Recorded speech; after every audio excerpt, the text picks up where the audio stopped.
Hello, everyone. We're back for another Ask Fred. And so if you have questions, let me know in the chat. Also, if you're watching us live or catching the replay, hashtag live, hashtag replay. And we are going to dive into our questions for today. I have special guest. Well, he's always a special guest. He tends to be on here a lot. We have Fred Cary, who is CEO at IdeaPros, and I am Tessa, the marketing director. And I have a long list of questions, but you guys can put your question directly in the chat for Fred if you'd like. So today we are going to start out with a question from Vanessa Zwizzy. What if we don't have a product yet? How often should we be posting to social media? Well, first of all, hello. It depends, right? It depends on what you have, who your audience is, and how good you are at social media. To just be randomly posting without any strategy behind it or without any real audience is probably kind of a waste of time. You got to start building an audience first. You can, for our partners, we have them join different groups, Facebook groups of audiences that are likely to want to buy their product or their service when they have it. And you start engaging that audience.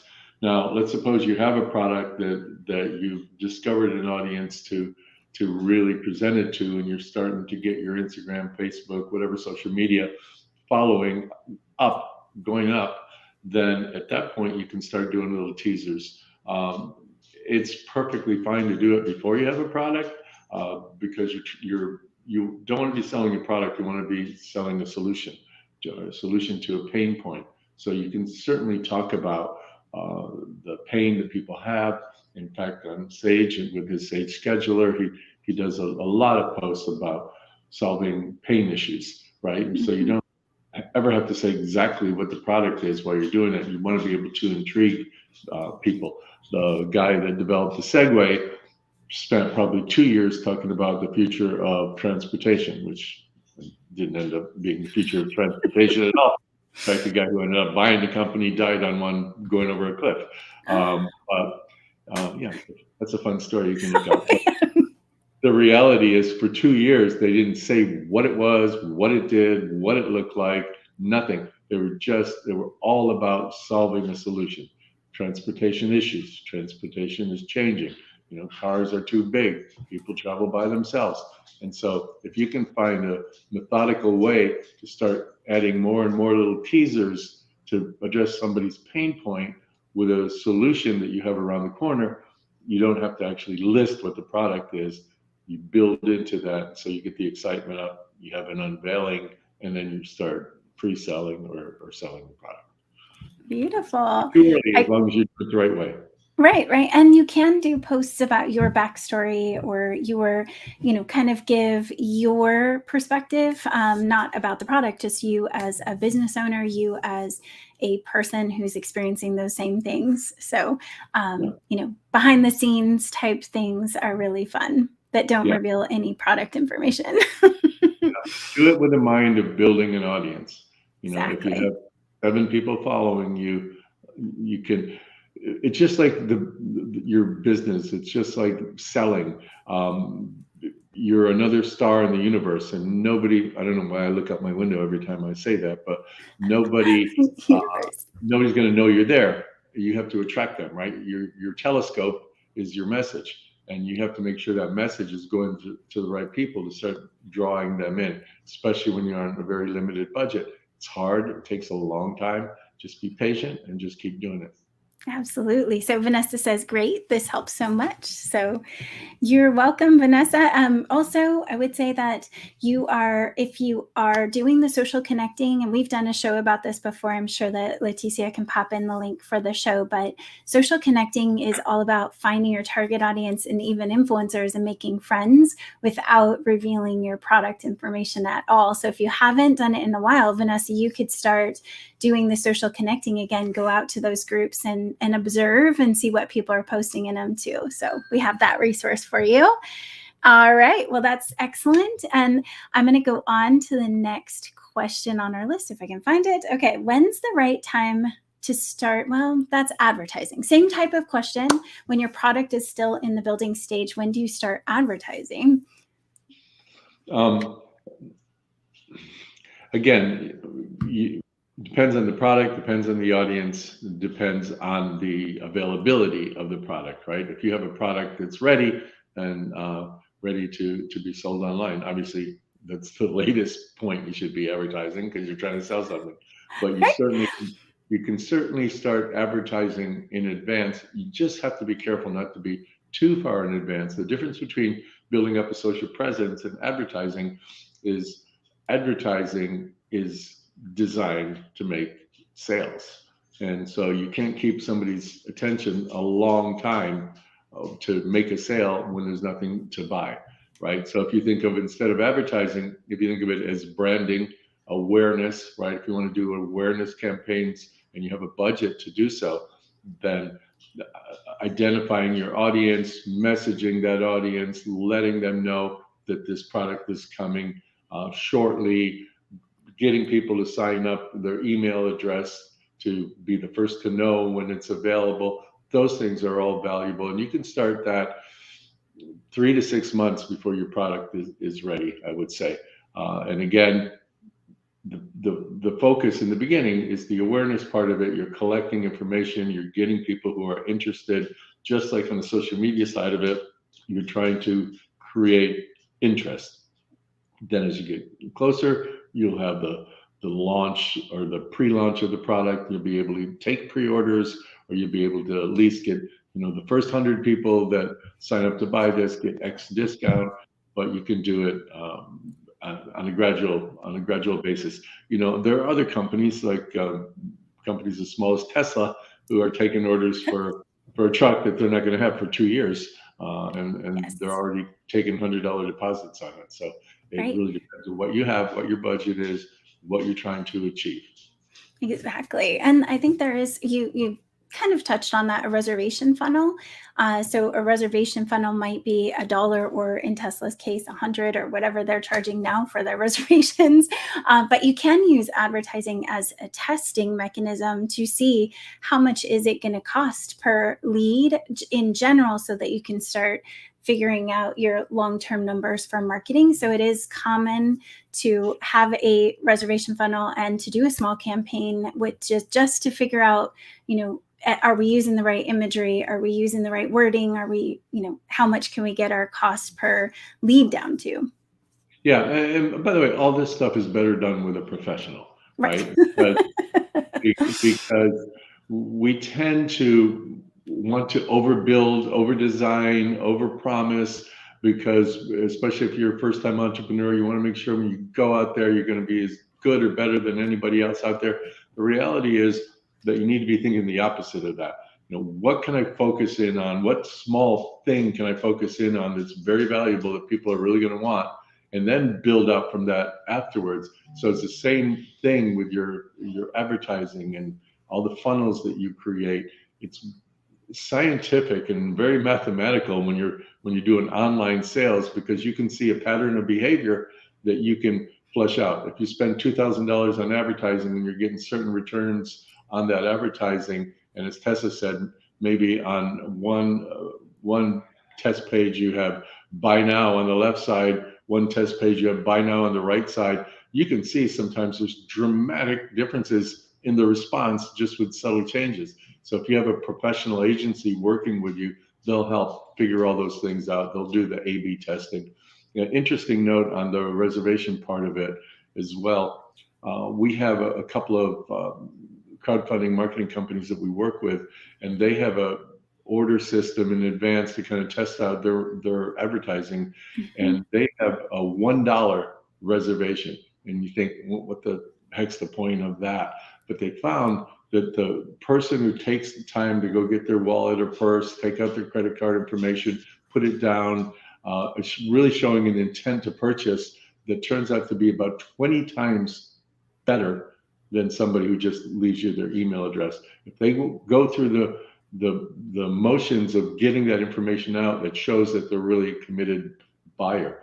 Obviously, you can't do that with a $4 item, because it's too close to the sale price. But if you're selling something that's $50 and for $1 somebody can be one of the first 500, or somebody gets an extra special discount or gets an extra component to whatever it is that you're selling, it's a very powerful way to measure your return.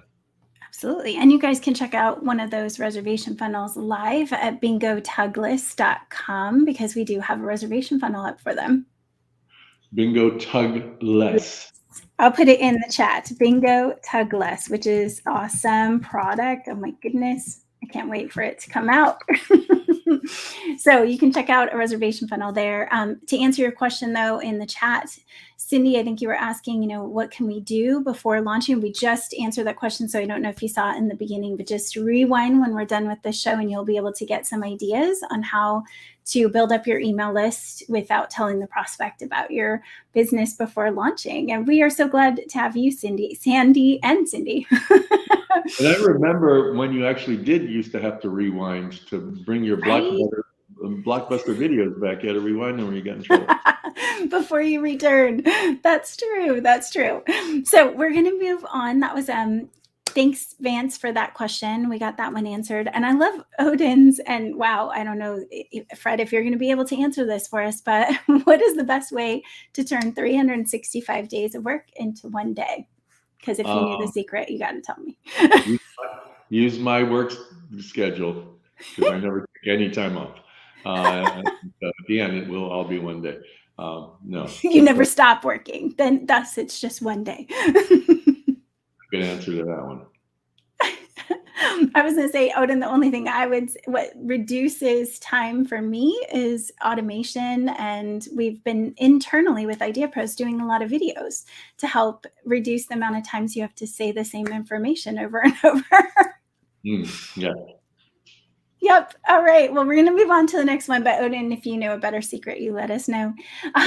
What is the next step after branding? And I know you cover this in your Fred Cary courses that are coming out, but you're going through branding. What's next? Yeah. Look, taking an idea and turning it into a product is a very linear approach, right? Because first you need to understand what it is you have, what else is out there that people are trying to resolve their problem with, right? You don't want to create something that doesn't address a problem, doesn't solve a problem.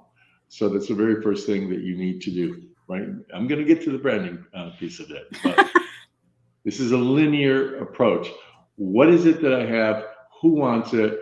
Where are they getting part of that from now? Well, who are those competitors? How am I going to be way better than those competitors? How am I going to position myself to be distinguished amongst them? And then that's when you get into your naming, your branding, your positioning. A lot of people fluff off that part. They want to call their product whatever they want to call it. It's the most important thing you can do, because that branding is your identity. It's how the world is going to see you. The world sees Apple a lot different than the way they see Dell. Both huge multinational corporations, way different the way that their imagery is. So that part of it is really, really important. Once you're done with your branding, and only once you're done with your branding, then you're going to go on to build what you're going to build. If it's software, if it's a physical product, you want to establish the identity of what you want to be as a company before you start building. So you will brand. First, you will figure out where you need to stand out in the world. Then you're going to brand to really memorialize that. And now you can build. Because if I want to come out as a Walmart, I'm going to build a much, much different type, quality, margin-driven product than I will if I want to come out as a Nordstrom or Macy's or one of those companies, right? So who am I? What do I stand for? And then build accordingly. So after you're done with all the branding, then you're going to be building in accordance to who you are as an organization and what you represent. That's why Apple computers cost twice as much as PCs, because that's how they position themselves. Beautiful. Excellent. Well, I have a question. I'm just going to pop one on the screen for you guys really quick here while I get the other questions. But Kendall, I won't surprise you too much, Fred, but this is along the investment line too.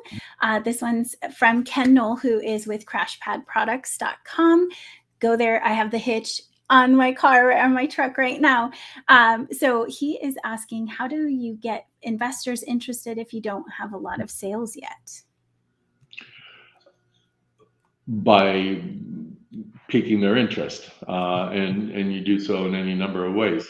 For example, with your particular product, if you have somebody who you know that's an investor that maybe has a U-Haul rental truck company, just by showing them your product and what it does can spark a lot of interest in somebody like that, because they're going to think, wow, I rent these trucks out all the time. People are hauling things on them all the time, and this product will help me with a lot of the bumper damage that I get when vehicles are returned, right? So Ooh, you yes. find a strategic investor, right? Somebody who has a vested interest in what it is that you're doing. Those ones are really good because they do two things. Number one, they're not going to try to beat you up too much on the investment because they see the value, they can use the value. And number two, they can in turn open a lot of doors for you. That's what a strategic investor is all about. They have the connections that you want to get to. So that type of money, if you can run around with your product in tow, literally, and, and good one. I didn't even intend it, and show people like that, then you can get an investment even really, really early on. The other way to do it is friends and family, to go out and get $5,000 at a time. We have some guys from Canada that needed capital when they were just at the idea stage, and they presented, I think, to 21 people that they know, and 18 of them invested, and they were at the idea stage. So you have to be knowledgeable of what you have. You have to be speaking to the right people, and you have to be not afraid to ask for money.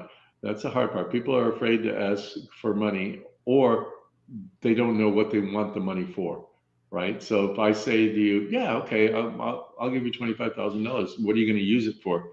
You better have the answer. I'm going to do it this, and this with it, and it's going to give me this result. And so you have to be knowledgeable. You have to be transparent. You have to not ask for more than what it is that you need, and be willing to share in the wealth of the future organization by providing equity to them.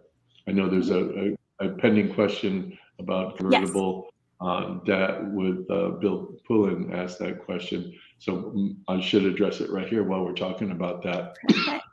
Um, Sometimes investors, more sophisticated investors, will want what's called convertible debt. And what that is you owe them money, and they have a right at some future point to be able to convert that debt into equity. For example, with IdeaPros, we're looks like we're going to be going public here in a matter of 6 months or so, and we had some of our partner slash clients wanted to help us out and invest in the company, and that's what I chose to give them, a convertible debt, which was a note that promised interest at a certain rate of return, and gave them the right to convert that into equity, into shares of the company at some future point, which they've all done now in anticipation of this large round that we're going to be doing with an IPO. So those instruments I would avoid if you can. I offered it out with my company because I knew where we were going and I was comfortable with it. But the problem with the convertible debt, as somebody who's a startup and doesn't have a bunch of excess capital all over the place, is that you're promising to pay somebody back.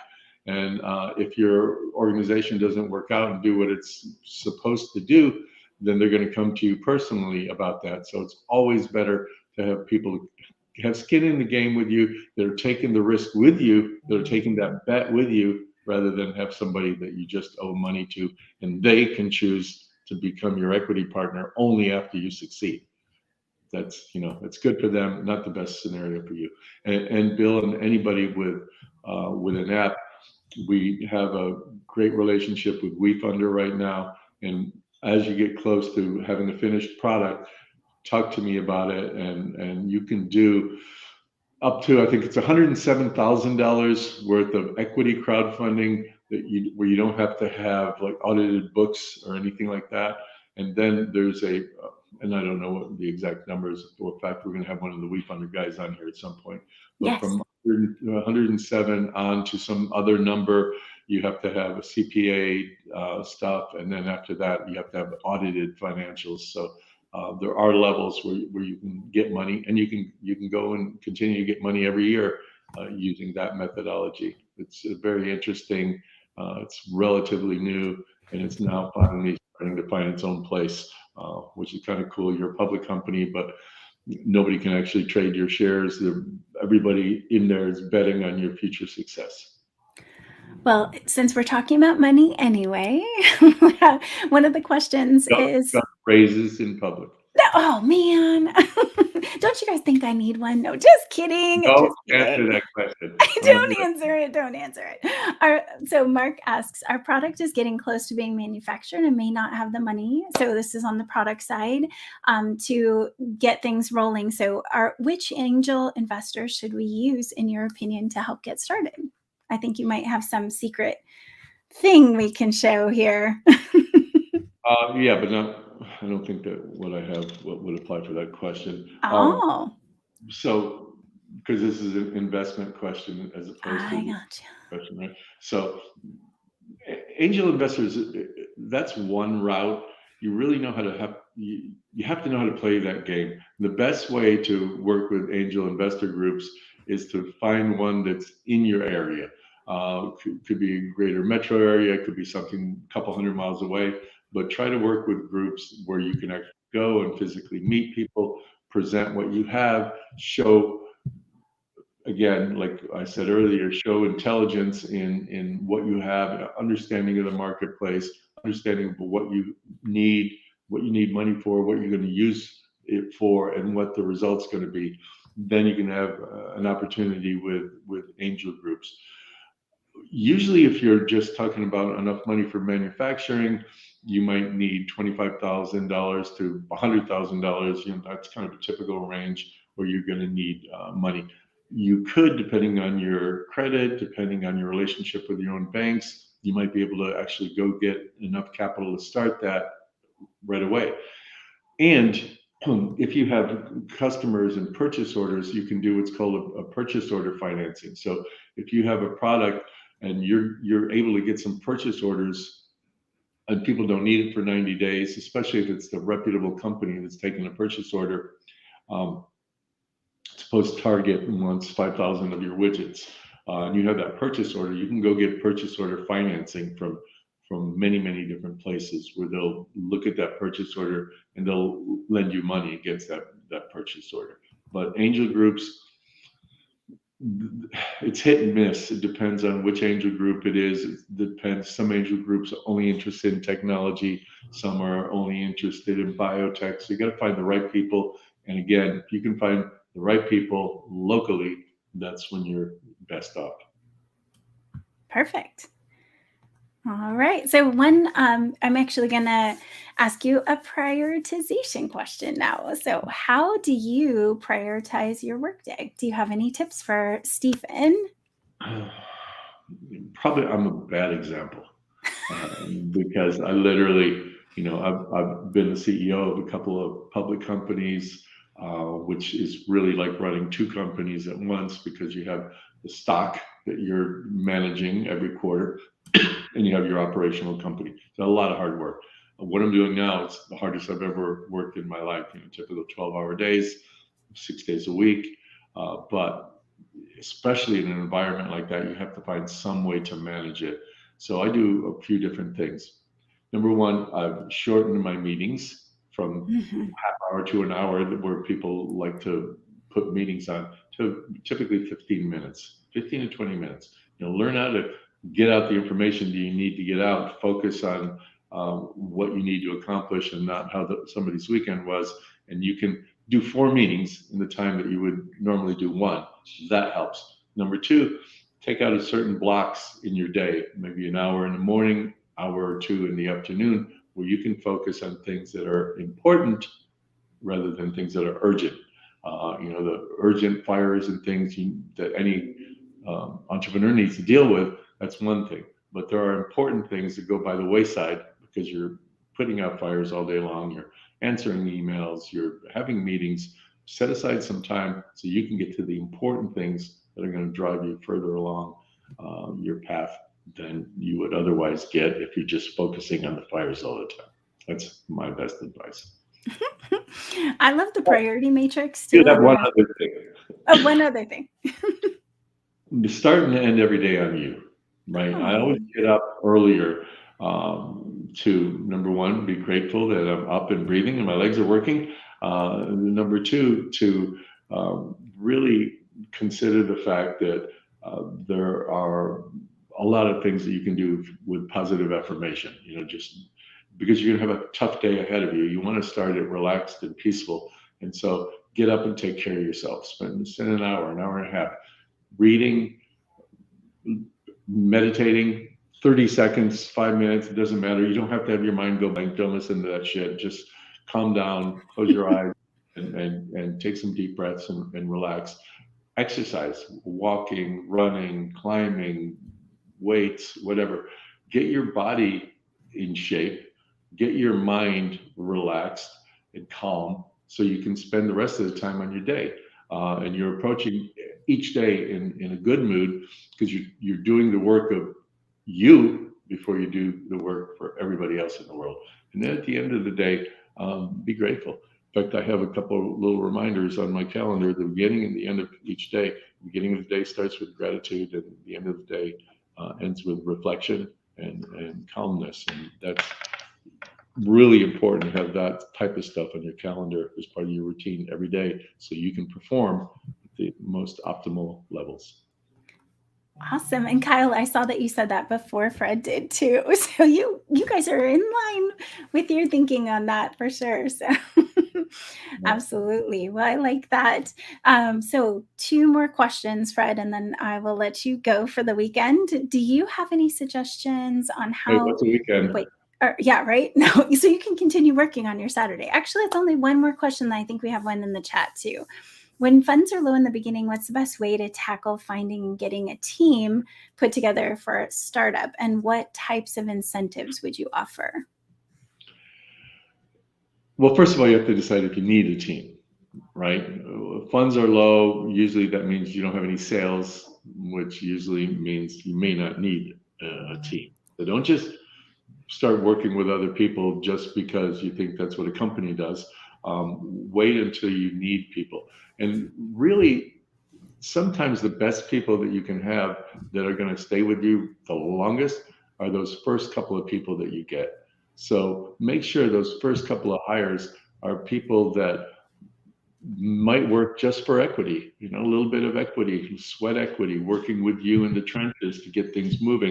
If you have people that are really motivated, believe in what you're doing, and have something in it for themselves to make it successful, those are the ones that can really help you as you start growing. So look for one or two people, friends, family, well, not family normally, but friends at least, because you can't get rid of family.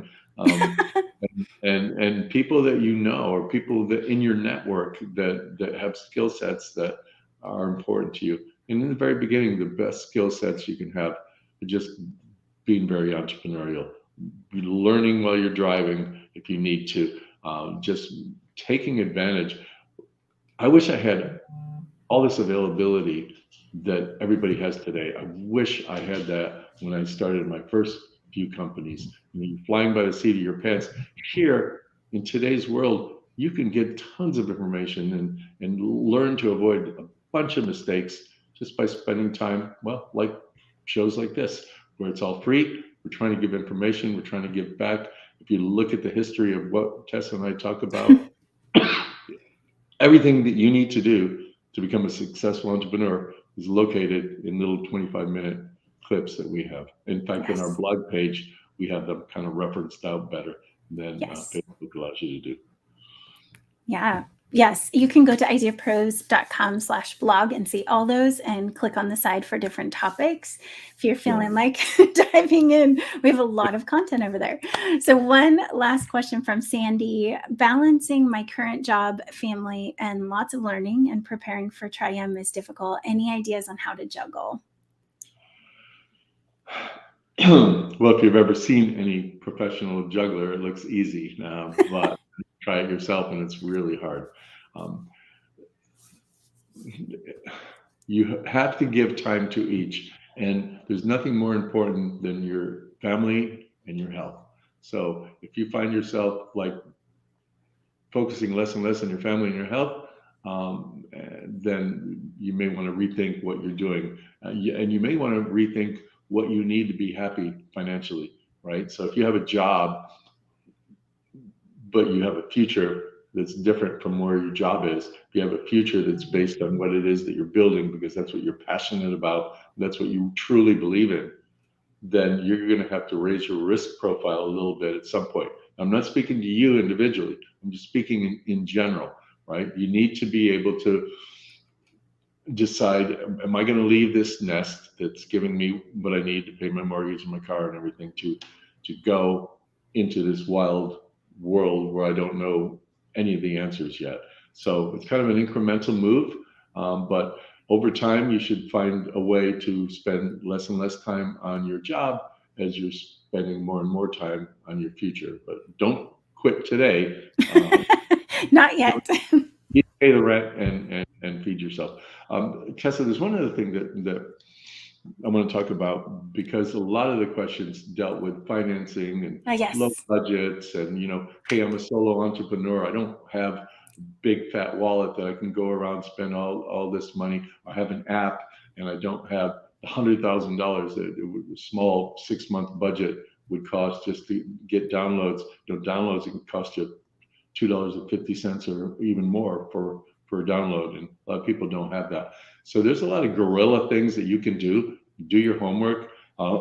We have just finished with a list that we're going to give to all of our partners. It includes 324, I think, lines of different places that you can go to promote your app, to promote your physical product, to try to get people to download or to look at what you have for free. So you got to be prepared to get into the trenches. You're not going to launch anything and become this overnight sensation.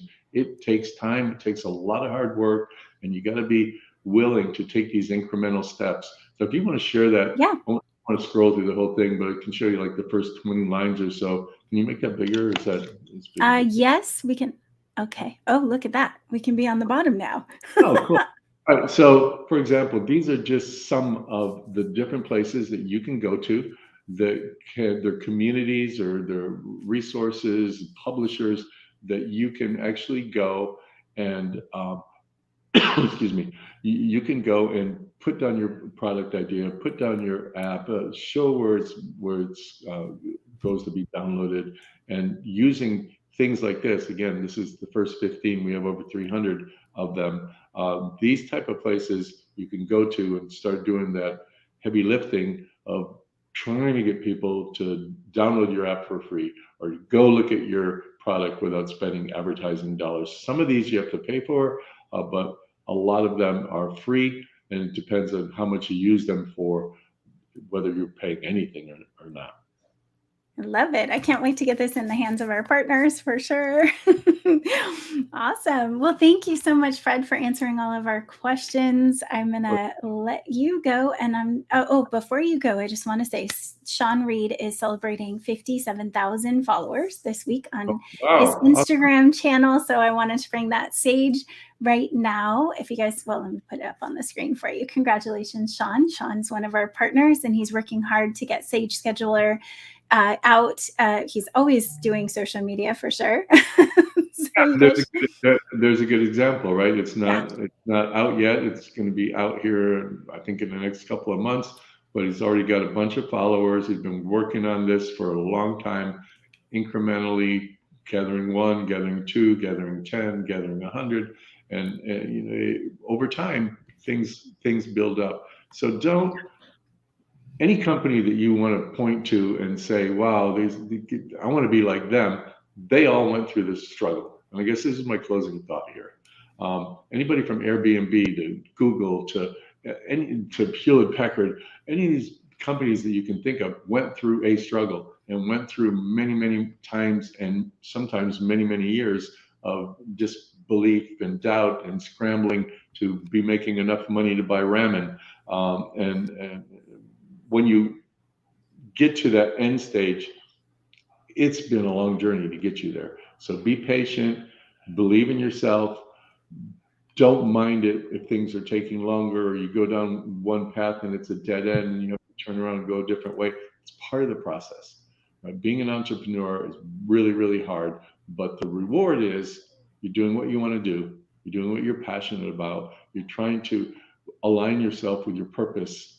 And at the end, if you're able to really pull it off, you can make a lot of money as well. But that's the least of the things that you should be worried about, because if you focus on the dollar, you're not going to focus on here and you're not going to necessarily be happy. Focus on finding something that makes you happy, that has a purpose, that people really want, and that's going to give you the biggest chance of being successful in your life and financially.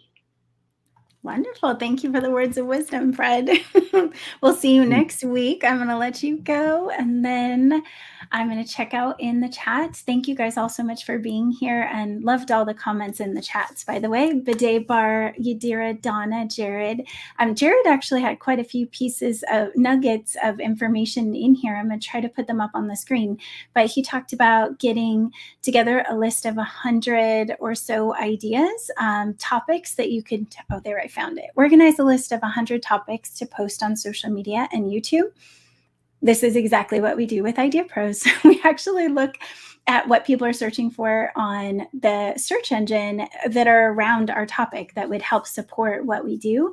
And that's what we create topics on. And then we just keep revisiting those. 100 is pretty ambitious. You could start just with 30. I know you said something on there too, Jared, about doing 30 days of posts. There's a huge amount of truth to posting on a regular basis. I know Fred is so committed to his social media and doing over on Official Fred Cary. He wants to post every single day. This algorithm does favor that. So guys, it makes a big difference if you can do all 30 posts one a day. You are going to see much improvement if you do that. So thank you, Kelly. Good to see you. And Cindy, I know we talked about your question. Great to have you on here.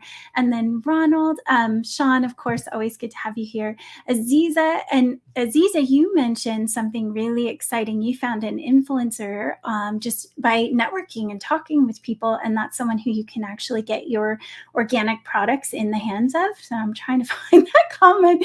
There's so many comments. I love your guys' information. Wow. So I can, there it is. Oh, if I can even fit that. Okay. So from networking in her salon, she was able to find an influencer who's very natural and organic skincare, is going to be able to do an affiliate relationship with Raw Beauty Co., which I am going to put up your rawbeautyco.com website. There it is. And you can actually go get a chance. You can get a chance to get 25% off. Now you make me curious. Do you have a contest going on? That would be fun. Contests are great too, guys, for building new audience. And you don't have to give away your products. You can give away products that are similar, complementary, but not in competition with you if you do not have yours yet. So good ideas. And I know I've missed some people in here. So, let's see, but I just appreciate you guys. And thank you for taking the time on a Friday to come and staying even a little bit late. Appreciate you all. We're here every Friday at noon Pacific time, and we'll see you guys next week. Thanks, everyone. Bye.